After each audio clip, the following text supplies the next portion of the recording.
നിങ്ങൾ താരനുമായി മല്ലിടുകയാണോ? താരന് പിന്നിലെ ശാസ്ത്രവും അതെങ്ങനെ കൈകാര്യം ചെയ്യാമെന്നും നമുക്കൊന്ന് നോക്കാം. താരൻ തലയോട്ടിയിൽ അടരുന്നതും നേരിയ ചൊറിച്ചിലുമായി കാണപ്പെടുന്ന ഒരു സാധാരണ അവസ്ഥയാണ്. ഇത് പലപ്പോഴും മലസീസിയ എന്ന ഈസ്റ്റ് പോലെയുള്ള ഫംഗസിന്റെ അമിത വളർച്ച മൂലമാണ് ഉണ്ടാകുന്നത്. ഈ സൂക്ഷ്മാണുക്കൾ തലയോട്ടിയിലെ എണ്ണകൾ ഭക്ഷിക്കുകയും വീക്കമുണ്ടാക്കുകയും ചർമ്മകോശങ്ങളുടെ പുതുക്കൽ വേഗത്തിലാക്കുകയും ചെയ്യുന്നു. ഇത് വളരെ പ്രകടമായ തൊലി അടരുന്നതിലേക്ക് നയിക്കുന്നു. വരണ്ട ചർമ്മം, മുടി പരിപാലന ഉൽപ്പന്നങ്ങളുടെ സംവേദനക്ഷമത അല്ലെങ്കിൽ സെബോർഹിക് ഡെർമറ്റൈറ്റിസ് പോലുള്ള അവസ്ഥകൾ എന്നിവ ഇത് കൂടുതൽ വഷളാക്കും. ദോഷകരമല്ലെങ്കിലും ചികിത്സിച്ചില്ലെങ്കിൽ താരൻ അസ്വസ്ഥതയ്ക്കും പിന്നീട് സ്ഥിരവുമാകാം. താരൻ കൈകാര്യം ചെയ്യുന്നതിനുള്ള താക്കോൽ തലയോട്ടിയിലെ ആരോഗ്യം സന്തുലിതമാക്കുക എന്നതാണ്.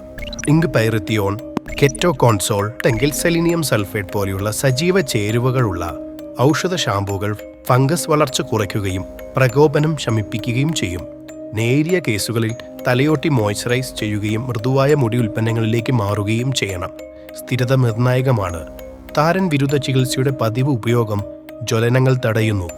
ലക്ഷണങ്ങൾ നിലനിൽക്കുകയോ ചർമ്മത്തിൽ തടിപ്പ്, മുടികൊഴിച്ചൽ എന്നിവ ഉൾപ്പെടുകയോ ചെയ്താൽ സോറിയാസിസ് അല്ലെങ്കിൽ എക്സിമ പോലെയുള്ള അവസ്ഥകൾ ഒഴിവാക്കാൻ ഒരു ത്വക്കുരോഗ വിദഗ്ധനെ സമീപിക്കുക.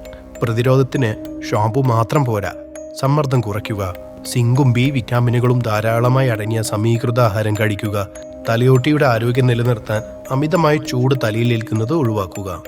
താരൻ പകർച്ചവ്യാധിയല്ല, അല്ലെങ്കിൽ ശുചിത്വക്കുറവിന്റെ ലക്ഷണവുമല്ല. പക്ഷേ അതിന് കൃത്യമായ പരിചരണം ആവശ്യമാണ്. ശരിയായ സമീപനത്തിലൂടെ മുടിയുടെ ആരോഗ്യം നിയന്ത്രിക്കാൻ കഴിയും. അങ്ങനെ നിങ്ങളുടെ മുടി എപ്പോഴും ഫ്രഷായി തുടരും. Stay healthy. Follow for more.